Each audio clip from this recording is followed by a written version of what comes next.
हरे कृष्णा।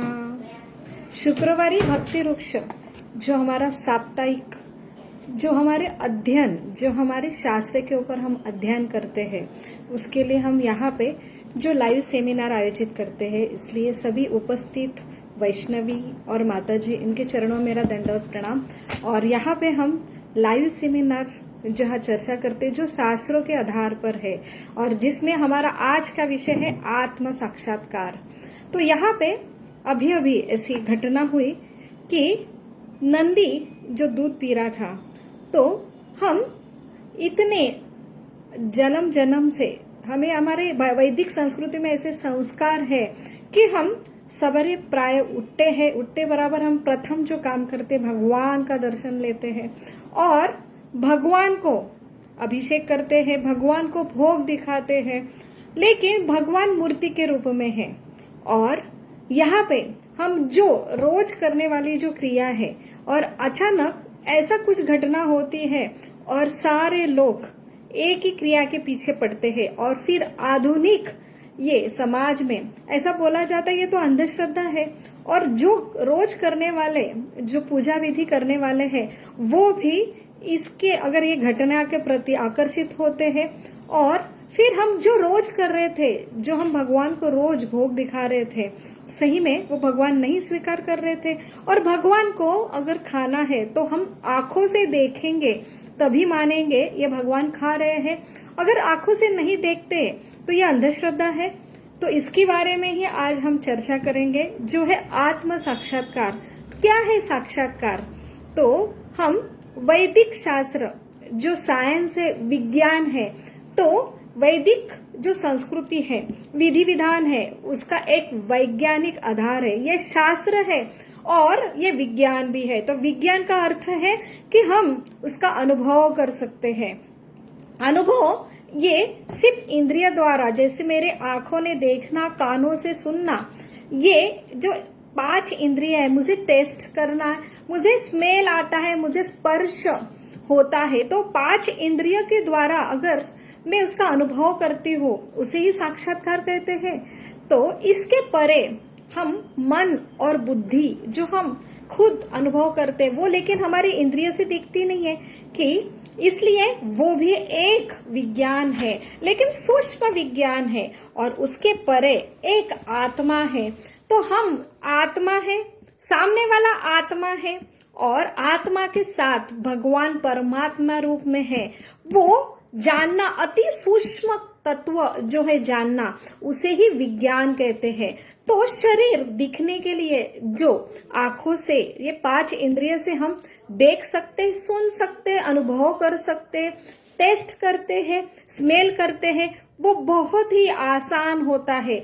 ये उसके लिए कोई स्टडी की और प्रैक्टिस की जरूरत नहीं है। लेकिन जैसे मन बुद्धि को अनुभव करना, इसके लिए आपको स्टडी करना पड़ेगा, विकास कुछ हासिल करना पड़ेगा, लेकिन उससे परे हम आत्मा है और उसके बाद हम भगवान के अंश है और परमात्मा और आत्मा हृदय के स्थान पे निवास करता है और इसका अनुभव करना, इससे ही आत्म साक्षात्कार की विधि बताई है। और इसलिए ये सारे विधि विधान आते हैं।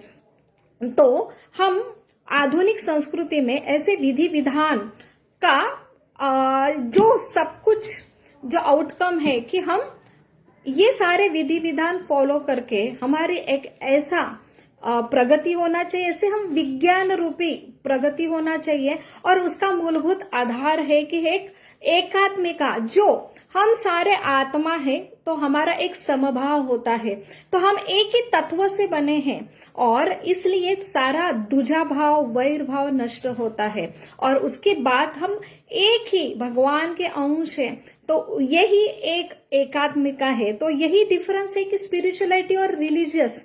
तो रिलीजियस ये एक विधि विधान है, लेकिन वो विधि विधान फॉलो करने के बाद अगर हम एकात्मिका जो हमारा निरपेक्ष भाव है कि हम सबको एक समान रूप से देखें और इससे वैर नष्ट होके एक समभाव होता, एक प्रेम भावना होती है कि एक भगवान के ये सारे अंशी है और ये हमारा सबसे बड़ा जो साक्षात्कार है। तो हम सारे विधि विधान करते हैं, लेकिन उसका जो फल है अल्टीमेटली आत्म साक्षात्कार, और जो है कि हम एक प्रेम का भाव हमारे हृदय में विकास करते हैं और उससे ही एक शांति प्राप्त होती है।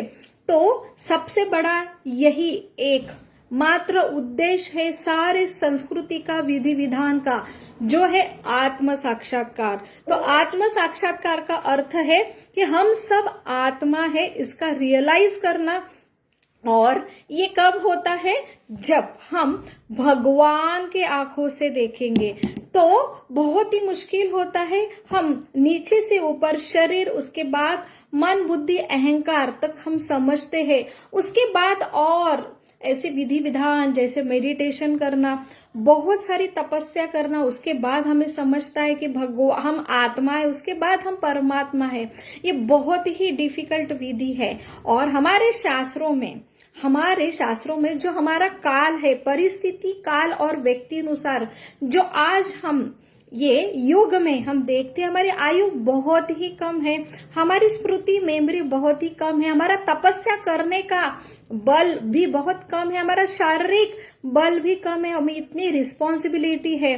तो इसलिए सबसे आसान विधि है कि भगवान का साक्षात्कार, भगवान को प्रथम जानो।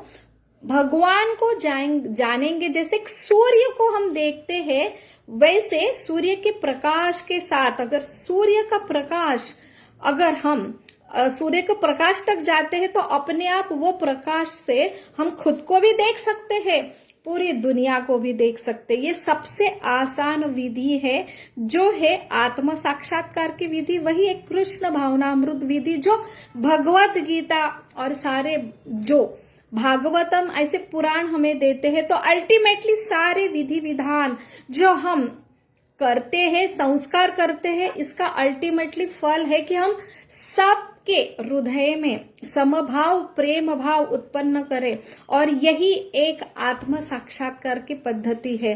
तो आइए आज हम आत्म साक्षात्कार जो एक विज्ञान है वो आज के सेशन में समझने का प्रयास करें। इसकी विधि क्या है, उसका लाभ क्या होता है, और सही में हमारे जीवन में हम क्या परिवर्तन अनुभव करते हैं, इसके आधार पर हम शास्त्र के आधार पर चर्चा करेंगे। और इसलिए भगवान के प्रसन्न हेतु, गुरु के प्रसन्न हेतु हम भगवान से और गुरु से याचना करेंगे कि वो हमें अज्ञान रूपी अंधेरे से ज्ञान के प्रकाश तक लेके जाए।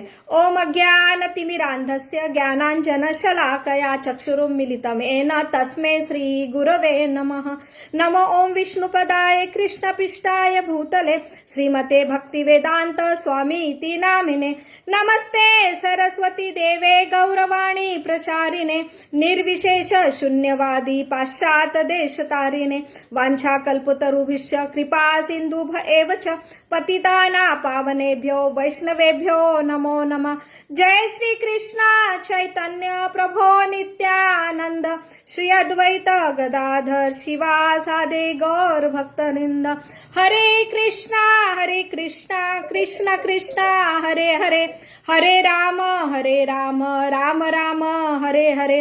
मूकं करोति वाचालं पंगुं लंघते गिरिं यत्कृपातमहं वन्दे श्रीगुरु दीनतारिण परमानंद माधवम श्री चैतन्यम ईश्वरम। हरे कृष्णा। तो आज के सेशन में हम देखेंगे कि हमें क्या लाभ होना चाहिए। हम जो कुछ विधि विधान को फॉलो करते हैं, तो हम अक्सर देखते हैं कि हम हर कोई यहाँ पे सुख की खोज में है, हम क्रियाशील है क्योंकि हम आत्मा है। तो ऐसा बताया जाता है कि शास्त्रों में हम जो कुछ कर्तव्य कर रहे हैं, नित्य रूप से हम सवेरे उठते हैं, हमारे शरीर के लिए क्रिया करते हैं, कर्तव्य करते हैं, हमारे कुटुंब के लिए करते हैं, फिर हम एक दायित्व निभाते हैं। तो ये सारे कर्तव्य जो है अल्टीमेटली उसका फल होना चाहिए कि हम अंतरंग ऐसी खुशी को प्राप्त करें। और यही खुशी एक रस है। तो रस ये हमारी मूलभूत क्या है, जरूरत है। क्यों? क्योंकि हम एक शरीर नहीं, एक आत्मा है। तो यही भेद सारे शास्त्र हमें बताते हैं, और कि ये सबसे बड़ी विधि है कि हमारे मनुष्य जीवन में हम आए हैं तो ये समझना कि शाश्वत क्या है, जो शाश्वत है कभी न मिटने वाला है, और अशाश्वत जो है जो मिटने वाला है। तो हमारा सबसे बड़ा उद्देश्य है कि जीवन का उद्देश्य ये होना चाहिए कि हम नित्य रूप से इतनी मेहनत कर रहे हैं और नित्य रूप से हम एटलीस्ट खुद को पहचाने, मैं कौन हूं। तो मैं शाश्वत एक आत्मा हूं और मैं शरीर से अलग हूं। तो ये क्या जरूरत है ये जानने की। हम दिन रात दिन निकलता है, हम क्या करते हैं, जैसे दिन निकलता है हमारा पहला प्रयास रहता है कि हम क्या करें, खुद के पापी पेट के लिए हम ना चाहते भी हम ऐसे कष्ट करते हैं। तो यहाँ पे दिन रात हर कोई कष्ट कर रहा है, तो इसके बावजूद हर कोई सुख की तलाश में है, और फिर भी सुख मिलता है क्षणिक है, और फिर उसके बाद फ्रस्ट्रेशन, डिप्रेशन और बहुत सारा क्लेश का हम सामना करते हैं। तो यहाँ पे डिस्कस करेंगे शास्त्र के अनुसार कि हर जीव यहाँ पे एक ही शरीर से, तो ये शरीर ये हमारी एक पहचान है। तो सबके शरीर में एक ही सिस्टम, अलग अलग सिस्टम बिठाए, तो सबकी नर्वस सिस्टम है, रेस्पिरेटरी सिस्टम है, कार्डियोवास्कुलर सिस्टम है जिससे हार्ट पंप करता है और ये शरीर जीवित रहता है। तो आधुनिक जो विज्ञान है वो हमें ये शिक्षण देता है कि हम सिर्फ केमिकल बॉडी है, और शरीर, हम जो शिक्षण प्रणाली हम पढ़ते हैं तो हम शरीर, ये ही हमारी आइडेंटिटी है। लेकिन हमारे जो शास्त्र है ऐसी शिक्षण प्रणाली देते हैं कि हम शरीर के अंदर एक शरीर चलाने के लिए एक चेतना है हम। तो ये चेतना और शरीर में क्या अंतर है, इसलिए ये अगर भेद ना जाने तो हमारा जीवन है वो हमेशा स्ट्रेसफुल, क्योंकि अज्ञान ये अंधेरे का क्या है, लक्षण है। तो सबसे बड़ा ज्ञान है कि एक शरीर और चेतना जो आत्मा है उसका भेद समझना है। तो हम जो कुछ कर रहे हैं सुख के प्रयास के लिए दिन रात कष्ट कर रहे हैं, लेकिन अगर ये ज्ञान तक नहीं पहुंचते हैं कि हम अंदर शरीर और चेतना अलग अलग है, शरीर में परिवर्तन होते, हम जन्म लेते हैं, बढ़ते हैं, यंग होते हैं, उसके बाद हम एक विवाह करने पर विस्तार करते हैं हमारे फैमिली के बाद, और शरीर में परिवर्तन होके हम क्या होते, वृद्ध होते हैं, और उसके बाद कुछ समय तक ये शरीर जो है विघटन होता है और मृत्यु होता है। तो ये जो चेंजेस है ये शरीर में होती है, लेकिन आत्मा जो चेतना है वो अंदर उसमें परिवर्तन नहीं होता है। तो जैसे हम कपड़े बदलते हैं वैसे शरीर बदलते हैं, और यही भेद ये अगर हम समझे ज्ञान से और विज्ञान से हम अनुभव करेंगे हम आत्मा हैं, तो सारे जीवन की जो परेशानी है, जैसे हम इतने स्ट्रेसफुल, आज कोई ऐसा है कि जिसे स्ट्रेस टेंशन नहीं है। ये टेंशन क्यों है, क्योंकि जो हम सारे आत्मा है, हम शाश्वत रूप से जो कोई सुख ये शरीर पाते हैं। तो आज मैं तरुण हूं और मेरे में अंदर बहुत ताकत है, मैंने बहुत ही मेहनत से कुछ डिग्री हासिल की है, यश संपादन किया है, लेकिन ये शरीर ये सारे उपलब्धियां भौतिक होने की वजह से परिवर्तित होती है। मेरा शरीर कुछ दिनों में चेंज होगा, मेरे जो उपलब्धियां है, यश जो लक्ष्मी है, तो इसमें भी परिवर्तन आता है। ये हमें समझता है और हम ना चाहते हुए भी वो परिवर्तन को फेस करते हैं, तो इसलिए हमें स्ट्रेस रहता है। एक तो उपलब्धियां पाने के लिए इतना सारा कष्ट हो, इतनी कंपटीशन, इसलिए टेंशन, उसके बाद वो चला जाता है, ये चला जाने की हमेशा भय रहता है, इसलिए हमें और दूसरा ऊपर स्ट्रेस। तो कमाने के बाद जो उपलब्धियां हासिल होती है उसके बाद फिर भी हम आनंद भी नहीं अनुभव करते, उसके बाद फिर से वो मेरे हाथ से ना निकल जाए और मैं कैसे उसको संभालूं, इसके लिए और स्ट्रेस। और हर कोई, जैसे यहाँ पे भौतिक जगत में एक ही नंबर एक ही आता है, तो एक नंबर आता है तो दूसरों को एक विजय होता है, एक हारता है। तो इसलिए हर जो विजयी व्यक्ति है उसे जितना आनंद होता है तो और दूसरों को उससे जेलसी और दुख होता है। तो अल्टीमेटली जो विजयी होता है वो अपने आप औरों को द्वेषी का कारण बनता है। तो इसलिए ये सारा जो भौतिक जगत है अशाश्वत रूप से, अगर हम सिर्फ शरीर के बारे में देखेंगे तो हम हमेशा न चाहते हुए भी हम किसका द्वेष नहीं करते, लेकिन अनायास सबके द्वेष के कारण बनते हैं। तो यहाँ पे हम ये स्ट्रेस, टेंशन ये जीवन में अनुभव कर रहे हैं बस एक ही वजह से, क्योंकि हमारा सबसे बड़ा जो शिक्षण है, ज्ञान है, कि हम नहीं समझते कि हम शरीर एक क्या है, अशाश्वत, जो भौतिक है, मटेरियल है, नाशवंत है, और हम एक शाश्वत आत्मा है। तो अगर इसका ज्ञान आता है कि हम शरीर में बदलते हैं, भौतिक प्रकृति बदलते, लेकिन हम शाश्वत अमर है, और हम सबसे बड़ा कि हमसे ये चीज कोई छीन नहीं ले सकता है। और सबसे बड़ा जो भगवान कौन है, अगर भगवान कौन है, मेरा और भगवान का संबंध क्या है, अगर वो समझ लेता है तो शाश्वत प्रेम अगर उपलब्ध होता है, उसका अनुभव हम हृदय में करते हैं, तो बाह्य जो प्रकृति में, बाह्य रिलेशन में जो अदल बदल होते हैं वो तो स्वाभाविक है, क्योंकि वो नश्वर मटेरियल सिद्धांत के ऊपर आधारित है। तो इसलिए हम सिर्फ सबको शरीर समझते हैं, तो अल्टीमेटली अनायास भय द्वेष ये होने वाला है। लेकिन जैसे कि हम खुद को शाश्वत, जो हम ऐसा अनुभूति करते हैं, वो स्तर पे जाते हैं कि मैं आत्मा हूं, उसके बाद में भगवान का शाश्वत अंश हूं, और भगवान ये ऐसे प्रेमी पिता है, और अंदर से हमें एक ऐसा ये उपलब्धि हासिल होती है, तो हमारे बाह्य परिस्थिति के ऊपर हम अवलंबित नहीं रहते हैं।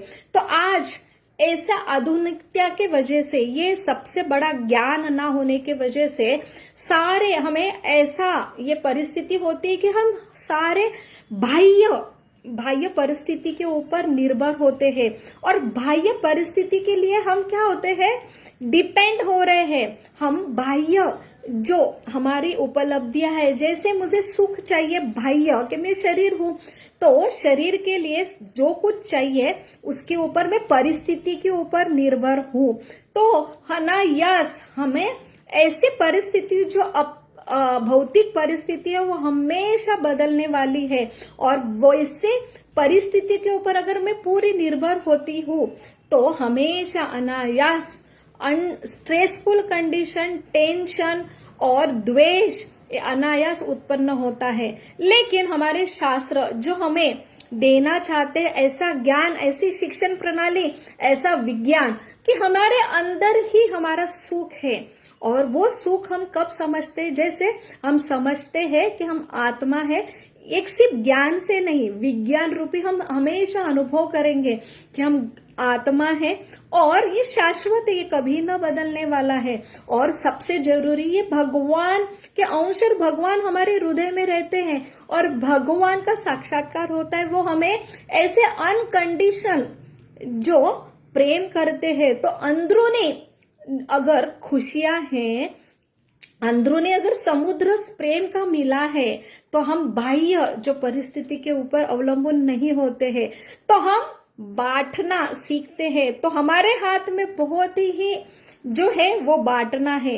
हम क्या होते हैं, बाह्य परिस्थिति के ऊपर निर्भर ना होके हमारे अंतरंग परिस्थिति के ऊपर हम डिपेंड होते, जो मेरे हाथ में है। और मेरे हाथ में ये नहीं है कि मैं कितना लूं, क्योंकि सामने वाले के ऊपर हम निर्भर होते, सामने वाले की परिस्थिति, सामने वाले व्यक्ति के ऊपर निर्भर होते, जो मेरे हाथ में नहीं है।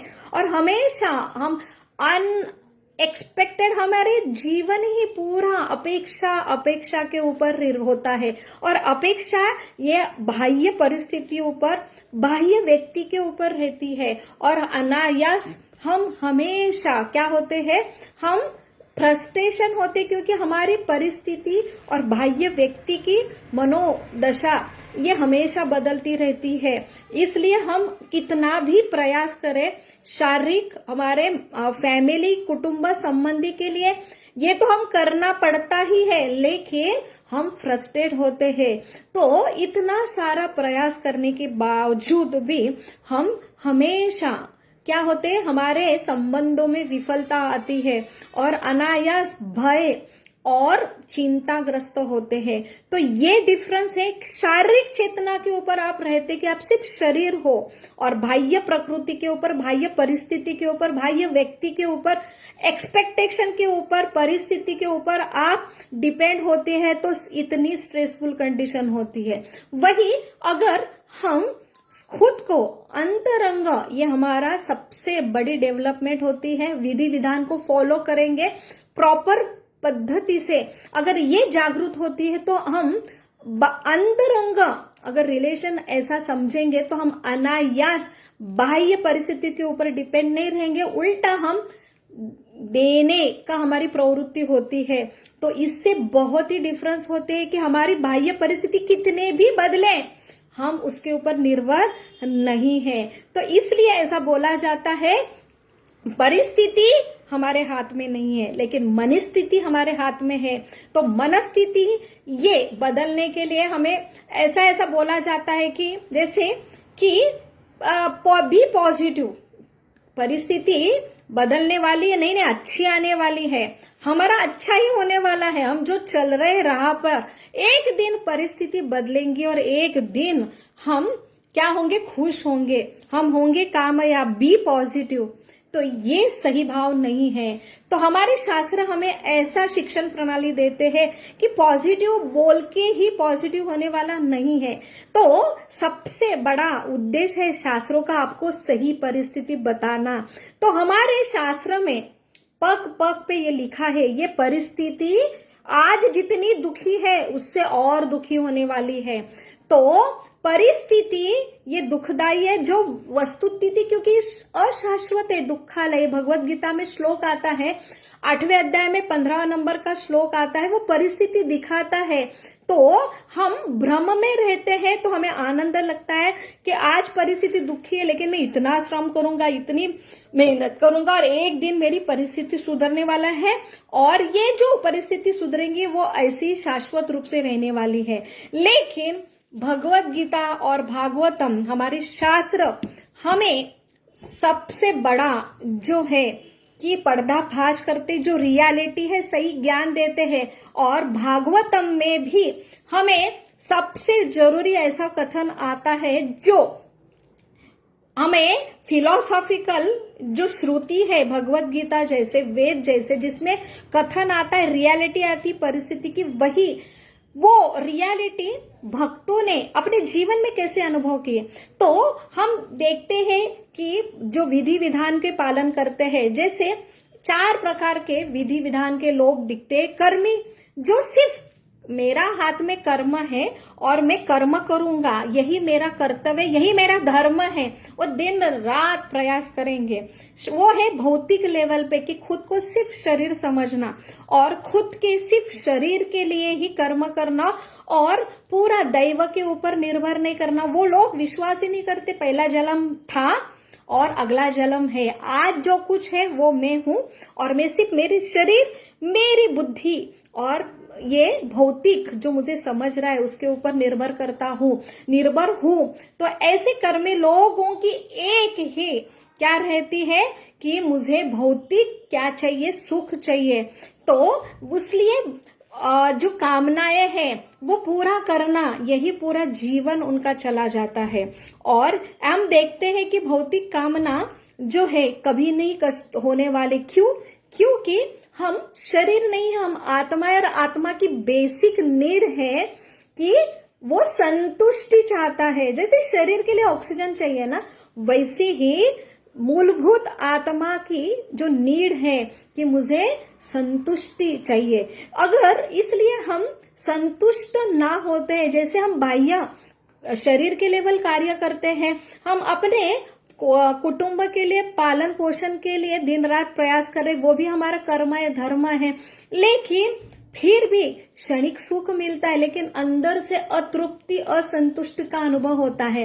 वो इसका ही प्रमाण है कि हम सिर्फ शरीर के संबंधियों के कर्तव्य करते हैं, लेकिन अंदर जो आत्मा बैठा है उसकी मेन नीड है संतुष्टि चाहिए। और ये संतुष्टि क्यों नहीं होती? क्योंकि आत्मा जैसे शरीर को खाना लगता है, ऑक्सीजन लगता है, वैसे आत्मा की परिभाषा जो शास्त्रों में मिलती है कि आत्मा भगवान का अंश है और आत्मा का सबसे बड़ा खाना है भगवान से संबंध प्रस्तावित करना। तो अगर ये लैकिंग है तो जीवन में हम सब कुछ प्रयास करेंगे लेकिन संतुष्टि प्राप्त नहीं होंगी। तो ऐसे ही जो चौथा नंबर का चौथा स्कंद है भागवतम में, वहां पे एक श्लोकों में जो ऋषभदेव डेफिनेशन देते हमें कि ऐसे ऐसे ऋषि मुनि हमें हमारे जीवन में ये सारे असंतुष्ट क्यों होती है, वो हमें बतलाते, सही ज्ञान देते हैं कि हम आत्मा है, आत्मा का स्वभाव है सेवा करना, और सबसे बड़ी सेवा है निस्वार्थ सेवा करना।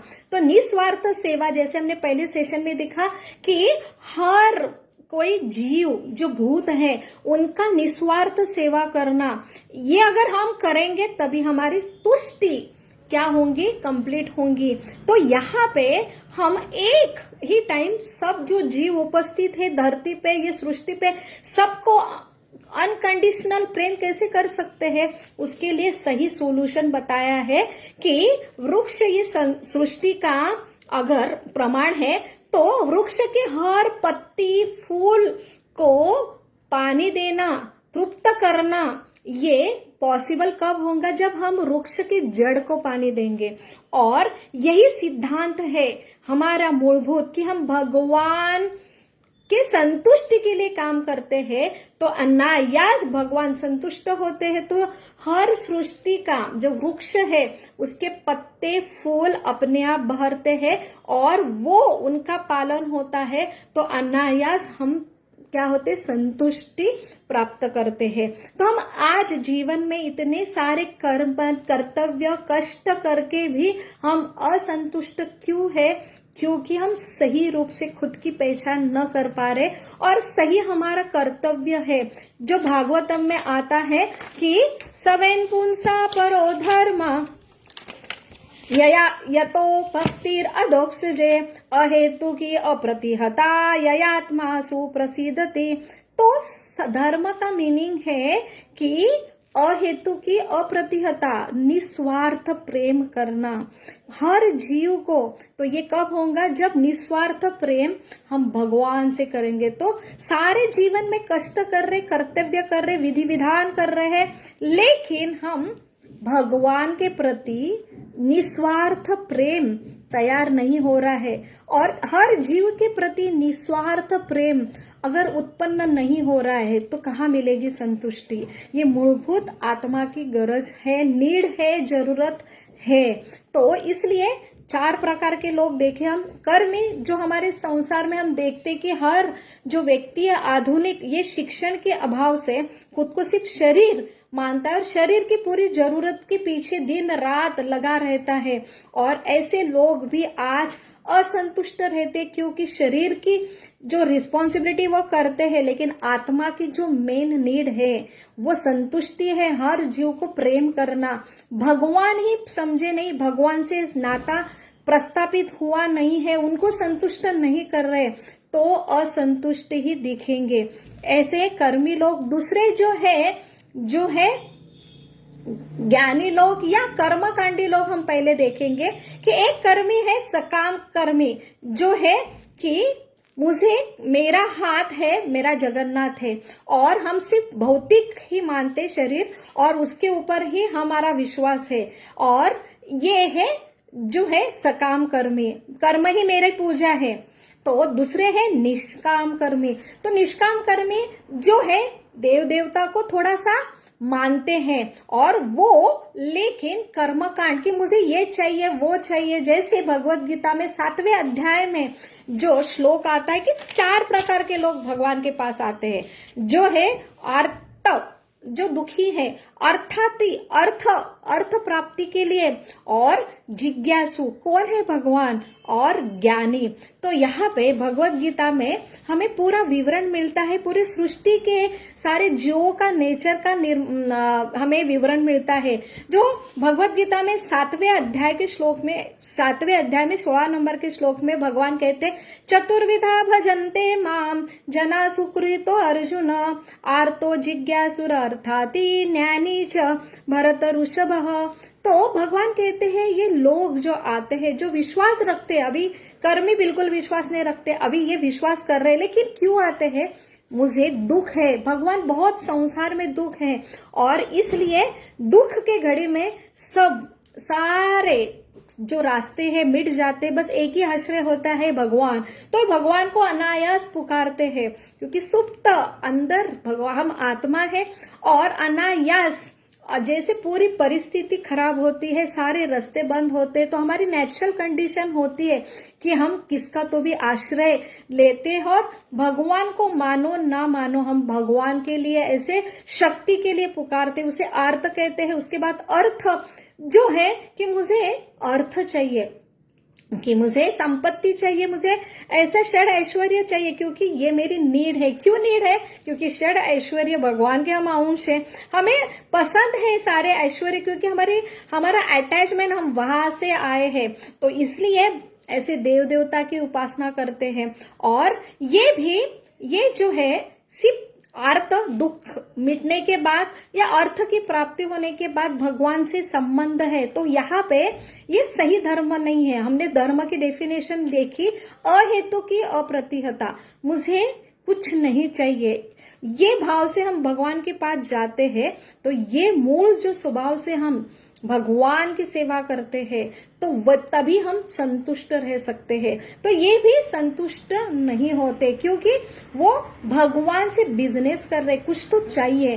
तो निस्वार्थ रूप से हम भगवान से अटैच रहेंगे, तभी सही धर्म संतुष्टि का हमें अनुभव होगा। तो अभी आते हैं जो है ज्ञानी जिज्ञासु। तो ज्ञानी ये और प्रगत है, वो देखते हैं कि जीवन में इतना सारा दुख है। क्यों दुख है, क्योंकि मैं भौतिक जगत में अटका हूं, ये नश्वर जगत है, ये शरीर नश्वर मिला है, तो मुझे ये शरीर की वजह से ही मुझे इतने सारे दुख, जो बीमारी है, बुढ़ापा है, तो अगर ना रहेंगी बांस, ना रहेंगी बांसुरी, तो ये मैं कैसे भौतिक जगत में ब्रह्मा जो जन्म में नहीं लेता हूं, तो मैं अगर भगवान से एक रूप होता हूं, तो मैं अपने आप दुखों से मुक्त होता है। जो मुक्ति की कामना लेके आते हैं, ऐसे ज्ञानी लोग ज्ञान से भगवान को समझते कि कोई तो है शक्ति, और इसकी वजह से हम यहाँ पे अटके हैं, तो मुझे ये शरीर ही नहीं चाहिए, शरीर दुख का कारण है। लेकिन ये ज्ञानी और मुक्ति से भगवान के पास जाने वाले लोग भी सही रूप से सुखी नहीं होते, क्योंकि भगवत गीता में हमें पूरा विवरण आता है 2 अध्याय में। तो हमारी पहचान, मैं कौन हूं, तो सबसे बड़ा दुख कब कम होता है कि हमारी सही पहचान। तो हमारे ऐसे गुरु और शास्त्र चाहिए जो हमारी पहचान दे, परिस्थिति जो भौतिक सृष्टि की सही परिस्थिति दे। तो सही परिस्थिति दुखालय ये जगत, और यहाँ पे हमारे हर पग पग में दुख आने वाला है। तो हमारे ऐसे गुरु चाहिए कि जो हमें 100% बताएंगे, आज दुख है ना, कल और दुख बढ़ेगा।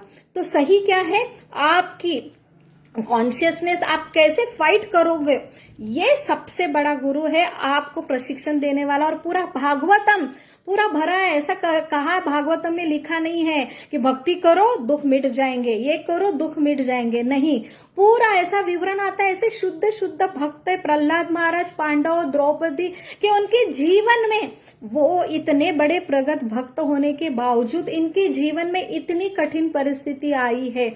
तो यहाँ पे हमें यही प्रशिक्षण मिलता है कि दुख का सामना कैसे करना, वो सबसे बड़ा प्रशिक्षण है। और वो अपने दुख में कैसे उन्होंने सामना किया और अपने जीवन में यशस्वी कैसे रहे, वो भगवान की कृपा उन्होंने कैसे प्राप्त की, ये सबसे बड़ा प्रशिक्षण है।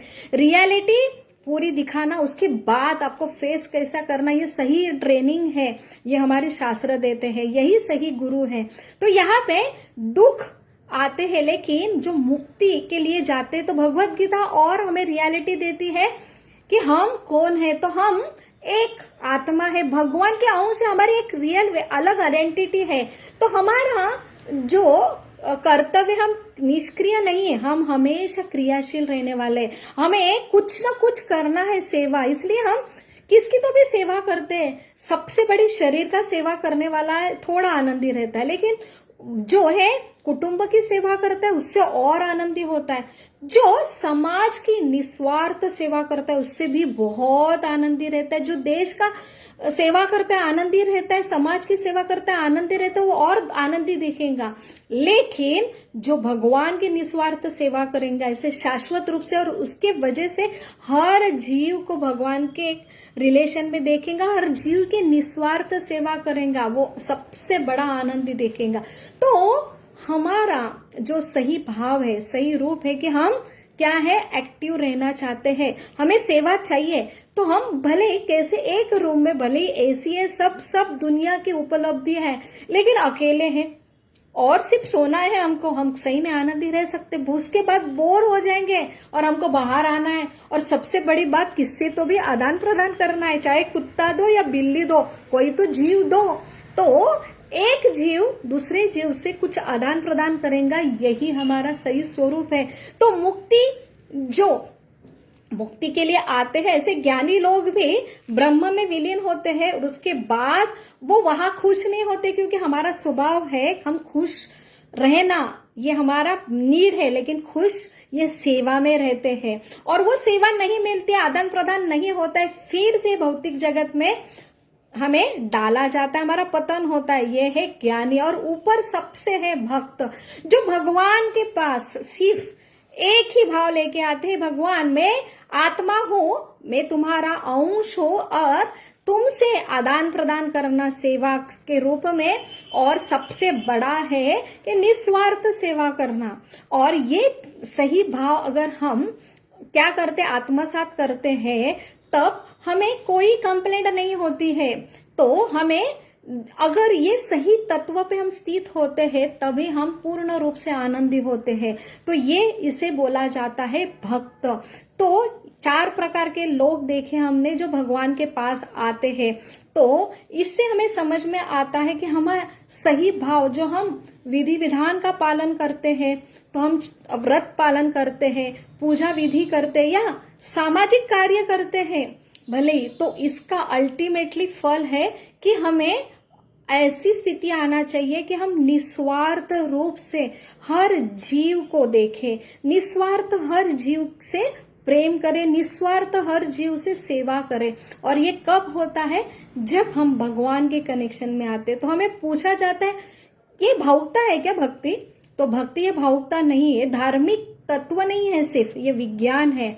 तो यहाँ पे शास्त्र में ये विज्ञान है, सबसे बड़ा विज्ञान है कि जैसे शरीर दिया है, तो ये शरीर कब एक्टिवेट और अच्छा चलता है, सारे जो इंद्रिय है वो शरीर के अंश है, ये अंशी है, ये सारे लोग एक शरीर के लिए एक रूप होके कार्य करते हैं, तभी ये शरीर की एक्टिविटी चलती है। तो ये शरीर प्रमाण है, क्योंकि ये भगवान ने बनाया है।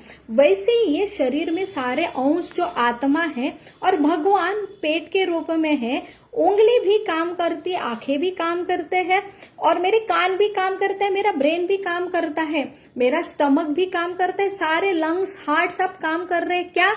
एक रूप में, एक ही तत्व है। सब जो आता है वो कैसा पेट को दिया जाए, और पेट उसका एनर्जी को तैयार करती है, और वो एनर्जी सबको सप्लाई होता है। तब मुझे ये उंगली का सही कार्य क्या है कि वो अपने आप खाना नहीं खाएगा। उसको अगर बिस्किट दो, उसको चपाती दो, ये खाएंगी क्या? नहीं। उसके लिए एक ही नीड है, एनर्जी। और वो एनर्जी कब मिलेगी? जब वो काम करेगा, खाना खिलाएगा पेट को, और पेट में जब प्रोसेस करके एनर्जी सप्लाई होके यहाँ पे उंगली पे आएंगी, तब वो स्वस्थ रहेंगे। ये सही मूलभूत सिद्धांत है जो हमारे शास्त्र हमें देते हैं। तो हमें भगवान की पूजा क्यों करनी चाहिए, भगवान की सेवा क्यों करना चाहिए, कि हमारा और उनका मूल कनेक्शन क्या है, वो जान के हम निस्वार्थ रूप से भगवान की सेवा करेंगे। तो अभी आता है सवाल कि हम भगवान की सेवा कैसे करेंगे। तो भगवान की सेवा करने के लिए हम जो कुछ कार्य कर रहे हैं, जैसे आप कुटुंब में काम करते गृहिणी है, आप स्टूडेंट हैं, आप कोई व्यवसायिक है, तो अपना अपना कर्तव्य करके, और कैसे समझेंगे हमारे परिवर्तन हो रहा है, हमारी प्रगति हो रही है। तो हम जो कुछ कर रहे हैं इसमें हम अगर भगवान को नहीं देख पाते हैं, जैसे हर शरीर में जैसे हमारी प्रगति होती है तो हर शरीर में हमें एक विजन मिलता है कि इसमें आत्मा है, और उसके साथ सबसे बड़ा विजन है हम परमात्मा को देखने लगेंगे। जैसे सूर्य को देखेंगे तो अपने आप सारा अंधेरा नष्ट होकर हर चीज दिखने लगती है। परमात्मा को देखने का विजन मिलेगा कि हर हृदय में भगवान है। और विजन कब आता है? जब भगवान के अंदर प्रेम है, हमारे अंदर प्रेम है, तो हर जगह जहाँ भगवान है वहां की हमारी दृष्टि होंगी, और हर हृदय में हम भगवान को देखेंगे, और हर हृदय से हम ऐसे वही कर्तव्य कर रहे हैं। लेकिन अभी हम एक व्यक्ति नहीं है, एक्सपेक्टेशन नहीं होते, ये मैं भगवान के लिए कार्य कर रहा हूं, इसलिए मैं भगवान के प्रसन्न के लिए कार्य कर रही हूँ। जैसे एक बहू सास की सेवा अभी कर रही है, पहले वो भक्त नहीं थी, अभी उसको भक्त जो भगवान से उसका नाता संबंधित हो गया है, तो अभी सास के हृदय में वो भगवान को देख रही है और अभी वो सेवा कर रही है। तो सास अगर उसकी स्तुति करती है तो भी वो समझती है कि ये भगवान कर रहे हैं, और वो खुद अहंकारी नहीं होती। अगर सास डांट लेती है उसको कुछ गलती से, तब वो देखती है कि मेरी सेवा में कुछ कमी हुई है और ये भगवान मुझे डांट रहे हैं, मुझे और अच्छी सेवा करनी चाहिए। जैसे एक बच्चे को माँ डांटती है, उसको कभी गुस्सा आता है, क्योंकि उसे मालूम है माँ मुझे कितना प्रेम करती है, और ये भाव जब विकसित होता है तब वो रिलेशन में कभी अनमन नहीं होती है, कोई द्वेष भाव होता नहीं है। तो यही एक क्या है, वैज्ञानिक भगवत गीता या कृष्ण भावनामृत या जो आत्मा साक्षात्कार की विधि है कि हम जो कुछ कर रहे हैं उसका अल्टीमेटली फल हम भगवान को देखेंगे हर जगह, और भगवान ये निस्वार्थ हमसे इतने प्रेम कर रहे हैं, वो हमारी माँ है, तो हर हृदय में ममतत्व जागृत होता है, और वो रिलेशन में हम सबसे व्यवहार करते हैं, तो हमें कोई किससे क्या होंगी अपेक्षा नहीं होंगी, कंप्लेंट नहीं होंगी, और हम सिर्फ अपना कर्तव्य अच्छी तरह से करने लगेंगे, क्योंकि मुझे सिर्फ एक ही मेरा उद्देश्य है कि भगवान की प्रसन्नता के लिए काम करना। और सबसे जरूरी है कि भौतिक जो नश्वर है, जो चीज बदलने वाली, उसकी चिंता ही नहीं होती, क्योंकि मैं शाश्वत आत्मा हूँ और मैं भगवान के शाश्वत भगवान के अंश है। ये लेवल पे हम स्थित होते हैं तो जीवन का जो बदल होता है, परिस्थितियों में, व्यक्ति के संबंधों में जो बदल होता है, उससे मैं विचलित नहीं होती है। तो ये सबसे बड़ा फल है जो है आत्म साक्षात्कार। और हम जो कुछ विधि विधान कर रहे हैं, अगर आत्म साक्षात्कार के स्तर पे नहीं आ रहे हैं तो ये क्या है, श्रम एव केवलम ही है। तो हम चाहे कर्मी हो, सिर्फ हम हमारी रिस्पॉन्सिबिलिटी निभा रहे हैं, या हम कर्म कांडी हो, भगवान या देव देवता की पूजा कर रही कुछ फल प्राप्त करने के लिए, या हम ज्ञानी है, या हम भक्त है जो भगवान की निस्वार्थ सेवा करने का प्रयास कर रहे हैं। अल्टीमेटली हमारे हृदय में सबके प्रति निस्वार्थ प्रेम अगर जागृत नहीं होता है, हम सबके हृदय में भगवान को और भगवान के अंश के रूप में नहीं देखते, तो ये सारी विधियां है वो क्या है, व्यर्थ है। तो हमें जो अच्छा अध्ययन, हमें जो अध्ययन करने की पद्धति है, तो उसके लिए हम खुद को परखना चाहिए कि मैं जो कुछ कर रही हूँ, तो मुझे एक उद्देश्य चाहिए कि मुझे खुद मूल्यमापन चाहिए कि मैं जो कर रही हूँ उसका फल क्या चाहिए। ये मेरा उद्देश्य मुझे सही मालूम होना चाहिए, मेरे उद्देश्य में कितनी मैं कामयाबी हो रही हो, तभी उसका जो है फल है, और उसकी वजह से ही हमें एक उत्साह, धैर्य मिलता है और दृढ़ता आती है। तो हमें सारे प्रोसेस के लिए जो है उत्साह, धैर्य और दृढ़ता की जरूरत है। अगर हम सही गुरु में और सही ज्ञान में स्थित है तो हमें ये चीज आसानी से मिलती है। तो बहुत बहुत धन्यवाद। आज का जो आत्म साक्षात्कार की विधि क्या है, कृष्ण भावनामृत क्या है, हम भक्ति करते तो हमारे अंदर क्या क्या बदल होते हैं, और इसके लिए हम आज विवरण सुने तो आपके लिए ये सारा सेशन ओपन होता है। अभी हम प्रश्न आपसे पूछेंगे कि आपको अनम्यूट करके आपको आंसर बताना है जो हमने किया है, क्योंकि ये हमारा 4th सेशन है और 4th सेशन में हम 5th सेशन जो आने वाली गौर पूर्णिमा है, इसलिए हम ऑफलाइन मिलने वाले थे, वो गौर पूर्णिमा के अगले हफ्ते मंदिर में मिलेंगे। और हम जो अभी तक हमने जीवन का उद्देश्य क्या है, पुनर्जन्म क्या है, और इसके बाद हमने हमारे जीवन में दुख क्यों होते हैं, फिर आत्म साक्षात्कार की विधि क्या है, वो हम अभी तक सेशन में डिस्कस किए हैं। तो उसके बारे में एक ओपन चर्चा होंगी। तो आपको बस ये अध्ययन स्कूल के पढ़ाई का जैसे नहीं लगना चाहिए, ये हम खुद अपने जीवन में उसका अनुभव हमको आना चाहिए।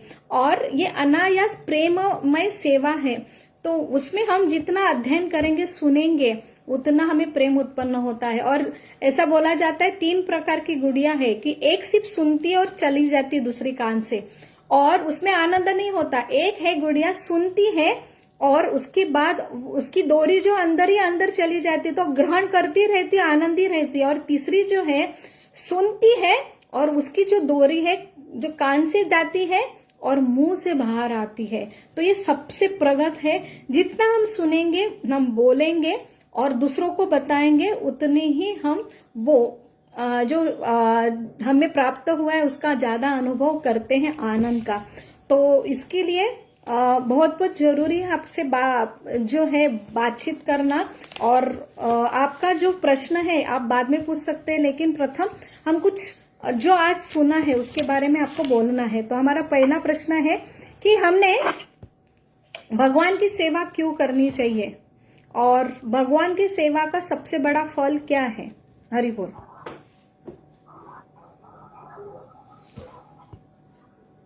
आपको जो सेशन में समझा है अपनी लैंग्वेज में बता सकते हैं।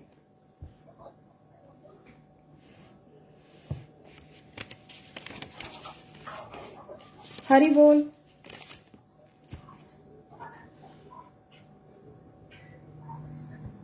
हमने भगवान की सेवा क्यों करना चाहिए, सबसे बड़ा फल क्या है भगवान के सेवा का करने का, और उससे क्या हमारे जीवन में परिवर्तन होना चाहिए या हो रहा है।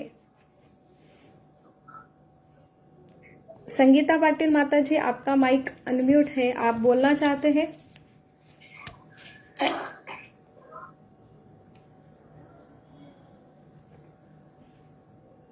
हरि बोल। जो आपको समझा है वो बात उत्तर देना है। आपको बहुत ही आसान प्रश्न है जो अभी अभी हमने डिस्कस किया कि हमने भगवान की सेवा क्यों करनी चाहिए और हमारा सबसे बड़ा फल क्या है। हरे कृष्णा। हाँ बोला माता जी। अपन भगवान के अंश है और कि अपने भगवान की आदान भगवान से अपना प्रेम का आदान प्रदान होगा तो अपने भगवान के प्रति अपना प्रेम बढ़ेगा। तो सबसे बड़ा फल क्या होगा हम भगवान की ऐसे भाव में सेवा करेंगे तो यहाँ माता जी ने उत्तर दिया है कि हम भगवान के अंश है और हमारा कर्तव्य है हमने भगवान की सेवा करनी चाहिए, और ये हमारा मूलभूत हमारी एक नीड है और उससे हमारे प्रेम जागृत होता है, ये हमारा भाव होना चाहिए। और कोई बोलना चाहेगा। हरे कृष्णा माता जी। हरे कृष्णा। हाँ चारू पाटिल माता जी बोला। बहुत अच्छा बोलती हो आप, आसानी से समझ में भी आता है। मैं बोलती बहुत कम हूँ इसलिए प्रयास करती हूँ। हाँ यहाँ प्रयास ही करना है, जो आपको समझा है वो बोलेंगे तो ज्यादा अच्छा आप ग्रहण कर पाएंगे। बोलो। भगवान की निस्वार्थ सेवा यदि हम करते हैं तो आनंद ही मिलता है और आत्म साक्षात्कार का भी अनुभव होता है। बहुत अच्छा बताया चारू पटेल माता जी ने कि हम अगर भगवान की निस्वार्थ रूप सेवा करना चाहिए हमने, और जब हम निस्वार्थ रूप से सेवा करते हैं तो हमें सबसे बड़ा फल है कि हम आत्म साक्षात्कारी होते हैं। तो आत्म साक्षात्कारी का अर्थ है कि हम खुद आत्मा है, हम रियलाइज करते हैं, और उसके बाद हम भगवान के अंश हैं, ये रियलाइज होता है हमें। तो ये अनुभव की चीज है जो इंद्रिया द्वारा नहीं, तो हम खुद हमारे अंदर ही जो छुपा है वो हम खुद को समझते हैं कि हम आत्मा है और आत्मा शाश्वत है। तो हमारा सबसे बड़ा जो चीज है कि हम शाश्वत और अशाश्वत के बीच में हमें डिफरेंशिएट करना, ये मनुष्य का सबसे बड़ा उद्देश्य है।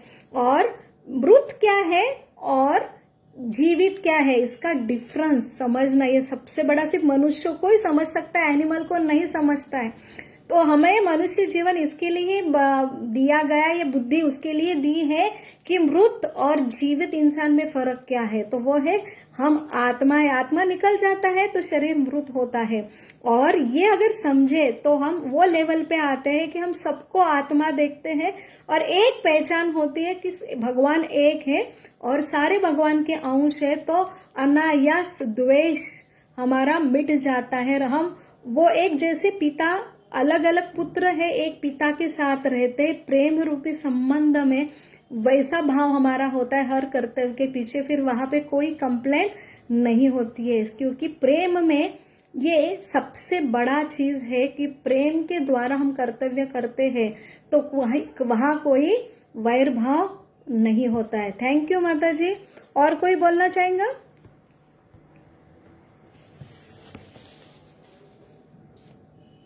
हरे कृष्णा। हाँ हाँ, हरे कृष्णा। धन्यवाद। धन्यवाद। हर्षा माता। आत्मा का मूल स्वभाव होता है कि किसी न किसी की सेवा करना। तो ये हमारे आत्मा का मूल स्वभाव होने के कारण हमें दो ही ऑप्शन है, एक तो हम माया की सेवा कर सकते हैं, नहीं तो भगवान की सेवा कर सकते हैं। तो अगर हमने माया की सेवा की तो हमने जन्म जन्म से माया की सेवा की है, इसलिए हम ये जन्म जन्मांतर से इसी जन्म मृत्यु के चक्र में फंसे हुए हैं। अगर हम भगवान की सेवा करते हैं तो मतलब गुरु और वैष्णव के संग में आके हमें जब पता चलता है कि हम आत्मा है और हमारा शाश्वत स्वरूप जो है कि वो है भगवान के अंश है, हम और हमारा भगवान के ही हम दास है, कि जीवेर स्वरूप है कृष्णेर नित्य दास। तो हम अगर भगवान के दास है, जैसे माँ बच्चे की सेवा करती है तो वो प्रेम भाव में करती है, वैसे अगर हम भगवान की सेवा करें तो हमारा प्रेम जागृत होगा और उसके द्वारा हमें जैसे माता जी ने बोला आत्म साक्षात्कार होगा। और वो साइकिल होती है, आत्म साक्षात्कार जैसे होता है वैसे हम और ज्यादा प्रेम करते हैं, और प्रेम जितना होता है उतनी हम सेवा करते हैं। बहुत सुंदर। अर्षा माता जी ने एग्जैक्ट पॉइंट बताया कि हमारा मूल स्वभाव है कि हम किसने किसकी तो सेवा करना, यह आत्मा का गुण धर्म है। हम जाने न जाने कि हम आत्मा है, लेकिन आत्मा के गुण तो हर इसमें प्रकट होते, हर कोई बगैर सेवा का रहता ही नहीं है।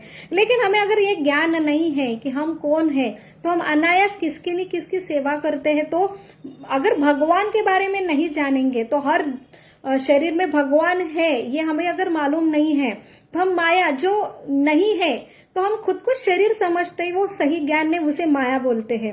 तो हम माया की सेवा करते, तो हर जीव को भी पहले परिस्थिति में हम घर में गृहिणी है, पति की सेवा करती है, बच्चों की सेवा करते हैं, हम नौकरी में सेवा करते हैं, लेकिन हम आधा जो ज्ञान है या अपूर्ण है, जो ज्ञान सही नहीं, उसे माया कहते हैं। सिर्फ हम भौतिक लेवल पे शरीर की सेवा कर रहे थे, लेकिन जो सही ज्ञान है, जो कि अंदर सब में भगवान बैठे हैं, वो देख के हम सेवा करते हैं, तो वहां पे यहाँ पे भी संतुष्टि है, लेकिन छोटी सी, और उसमें बहुत सारे एक्सपेक्टेशन आते हैं और हम फ्रस्ट्रेट होते हैं, क्योंकि वहां पे क्या रहता है, जीवन स्वरूप है नित्य कृष्णदास। ये सही भाव है हमारा कि हम भगवान के अंश है, हमारा मेन मूल धर्म है। जैसे ऑक्सीजन चाहिए वैसे हम का मेन गुण धर्म है सेवा करना।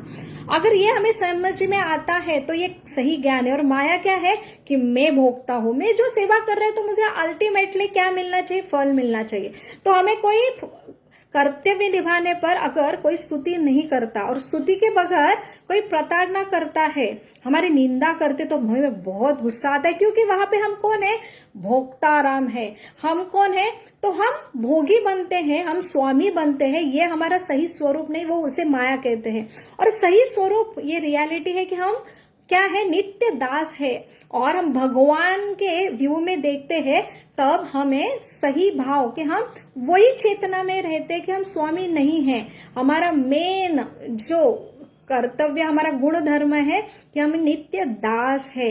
अगर ये रियलिटी भाव में हम करेंगे, जैसे शास्त्र में वर्णन आता है कि हम क्या है, तृण जैसे, हमारा आत्मा का साइज भी छोटा है कि जो हम दांतों से नहीं दे सकते।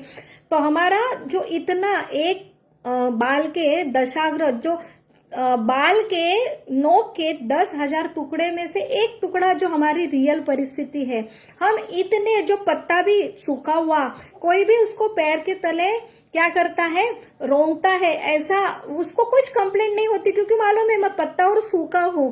वैसे ही हमारा मेन कि हम भगवान का जो आत्मा अंश है वो इतना छोटा है, माइन्यूट है, और हमारा वो सही भाव हम समझते तो हमारी कोई कंप्लेंट नहीं होती। और सबसे ऐसा नहीं है कि अध्यात्म से हम क्या होते हैं, बहुत ही डिप्रेस कि कुछ नहीं है, कुछ भी करो कुछ नहीं है। हम उसके बाद हम भगवान के अंश है कि ऐसे प्रेमी के हम कौन है, हम सिर्फ दास है। तो ये डिप्रेशन लेवल नहीं है कि क्या है, खुद को दास समझ रहे, नहीं, मैं किसका दास हूँ, भगवान का दास हूँ। तो यहाँ पे सेवा करने के बाद ये भौतिक लेवल की सेवा, जहाँ पे स्वामी अपने दास का शोषण करता है, लेकिन यहाँ पे जो दास भाव है, जहाँ पे हम जब सेवा करते हैं उसमें स्वामी को जितना आनंद मिलता है उससे भी बहुत ही गहरा हमें जो दास को आनंद होता है, वो भाव में अगर स्थित होते हैं तो सही में जो जीव का स्वभाव है आनंद में रहना, वो उसे प्राप्त होता है। तो आज के सेशन में सिद्धांत और सदाचार और साधना, ये 3 तत्व हमें जानना है। तो आज जो हमने सीखा है कि आत्म साक्षात्कार होने पर हमें सिद्धांत क्या मिलता है, साधना में हम कैसे उसको आत्मसात कर सकते हैं, और प्रैक्टिकल लेवल पे सेवा में उसको कैसा आजमा सकते हैं, ये हमको अभी डिस्कस करना है। आप कौन बताना चाहेगा कि आज के सेशन का सिद्धांत, सेवा और साधना क्या है? हरि बोल।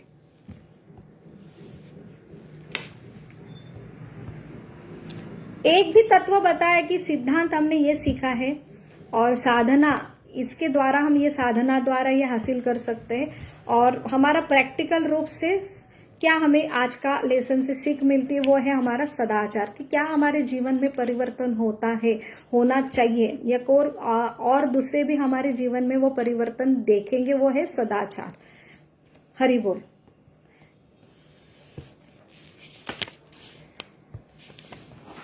जो सिद्धांत हमने सीखा है कि दूसरे अध्याय में कि हम आत्मा साक्षात्कारी आत्मा है, तो हमारा सिद्धांत है कि जैसे भगवत गीता में पूरा दूसरे अध्याय में वर्णन आता है कि हम क्या है, देही अस्मि यथा देहो, तो देह बदलता रहता है, देह में परिवर्तन होता है, तो हम नश्वर है, और शरीर बदलता है, और शरीर एक जीव, शरीर जीर्ण होने पर दूसरे शरीर में परिवर्तन होता है। ये हमारा सिद्धांत है कि हम आत्मा के जो श्लोक है वो हमारे सिद्धांत है। और साधना क्या है कि हम हरे कृष्णा कृष्ण कृष्ण हरे हरे, हरे राम राम राम हरे हरे। तो ये साधना है कि ये नाम जब द्वारा ही, जैसे अलग अलग साधना की पद्धति है। पहले लोग क्या करते थे, तपस्या करते थे, बहुत योगी साधना करते थे, यज्ञ करते थे। ये हमारी आज कैपेसिटी नहीं है, क्योंकि बहुत ही छोटी आयु है, हमारी स्मृति ज्ञान प्राप्त करने के लिए मंद भाग्य, मंद स्मृति है, हमारी इतनी कैपेसिटी नहीं कि हम तपस्या करते, ध्यान भी नहीं कर सकते, मोबाइल तुरंत बजता है, हमारा मन बहुत चंचल है। इसलिए ये सबसे बड़ी जो आसान विधि है कलयुग में, जो युग पुरुष चैतन्य महाप्रभु जो भगवान कृष्ण अवतारी है, ये युग में भगवान न बन के भक्त के रूप में आए, भक्त के रूप में भक्ति कैसे करना, इसका उदाहरण स्थापन करने के लिए जो है युग मंत्र, महामंत्र हरे कृष्ण कृष्ण कृष्ण हरे हरे, हरे राम राम राम हरे हरे। ये सिंपल विधि है जो रोज हरि नाम करके 16 अक्षरी नाम है वो माला के ऊपर जप करना, ये साधना है हमारी। और ये साधना नित्य रूप से जैसे करते हैं, जैसे हृदय में हम अभी शरीर समझ रहे हैं, वो गंदगी होने की वजह से वो हम रोज करते हैं। तो चेतो दर्पण मार्जनम, मार्जन जो है गंदगी नष्ट होती है और उसके बाद ये साक्षात्कार होता है कि हम आत्मा है, हम भगवान के अंश है, हमारे भगवान इतने प्रेम करने वाले हैं तो कोई हमें कंप्लेंट नहीं होती है। तो ये साधना है जो हम ये आत्म साक्षात्कार अनुभव कर सकते हैं। ये साधना द्वारा वो सिंपल विधि, छोटा सा बच्चा भी इसे कर सकते हैं या बूढ़ा इंसान कर सकते हैं। आप कितने भी बिजी हो, ये हरे कृष्णा महामंत्र की जप की विधि कोई भी आसानी से कर सकते। इसके लिए कोई नियम नहीं है। कल हम देखे कि जहां पे युद्ध चल रहा है वहां के सैनिक भी, जहां पे ऐसे भारत भूमि का ही हम देखते कि कृष्ण, ये हिंदू का नाम है, गॉड का नाम है, लेकिन कृष्ण ये भगवान का नाम है। विज्ञान रूपी